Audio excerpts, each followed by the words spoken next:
తాజా అంశం చూస్తున్నాం. వైసీపీ ప్రభుత్వంలో పనులు చేసిన వారికి ఆర్థిక మంత్రి అనుమతి లేకుండానే అధికారులు బిల్లులు చెల్లింపుపై ప్రభుత్వ వర్గాల్లో తీవ్ర చర్చ జరుగుతోంది. దీనిపై వివరాలు మా ప్రతినిధి కృష్ణను అడిగి తెలుసుకుందాం. కృష్ణ, బిల్లుల చెల్లింపు వివరాలేంటి?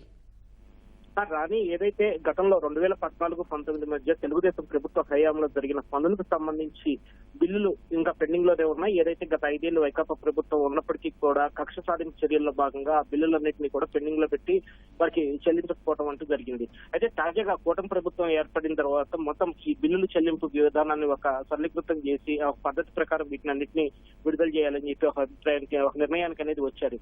ఇందులో భాగంగా ఒక ఆర్డర్ ప్రకారం ఈ బిల్లుల చెల్లింపు విధానాన్ని కూడా ఆర్థిక మంత్రి పయ్యావుల కేశవ్ తీసుకోవడం జరిగింది. అయితే ఇటీవల ఈ నెల 23వ తేదీనే ఏదైతే వైకాపా ప్రభుత్వ హయాంలో అది కూడా పులివెందుల కడప జిల్లాకి సంబంధించి అలాగే పులివెందులకు సంబంధించి దాదాపు 100 కోట్ల రూపాయల మేర బిల్లులు చెల్లింపు జరిగినట్లుగా వ్యవహారం వెలుగు చూస్తుంది. అయితే పాత బిల్లులు పెండింగ్ లో ఉండగా ఇది పర్టికులర్ గా వీటికి సంబంధించి ఏదైతే కడప జిల్లా అలాగే పులివెందులకు సంబంధించిన కాంట్రాక్టర్లకు సంబంధించిన 100 కోట్ల రూపాయలకు పైగా బిల్లులు ఎలా చెల్లింపు జరిగాయి అన్నది మాత్రం తీవ్రంగా ప్రభుత్వ వర్గాల్లో తీవ్రంగా చర్చ జరిగిస్తుంది. ఆర్థిక మంత్రి సైతం ఈ విషయం తెలుసుకుని ఆశ్చర్యపోవడం జరిగింది. ఏదైతే తన నోటీస్ లేకుండా జిల్లా పర్యటనలో తాను ఉన్నప్పుడు ఈ వ్యవహారం జరిగినట్లు ఆయన గుర్తించారు. అయితే ఆలస్యంగా గుర్తించినప్పటికీ కూడా మొత్తం ఈ వ్యవహారం ఏ ప్రాతిపదికన బిల్లులు చెల్లించారు ఏంటి అన్న దాని మీద పూర్తి స్థాయి విచారణ జరపాలని చెప్పి కూడా ఆర్థిక శాఖ మంత్రి పయ్యావుల కేశవ్ ఓ నిర్ణయం తీసుకున్నట్లుగా సమాచారం అందుతోంది.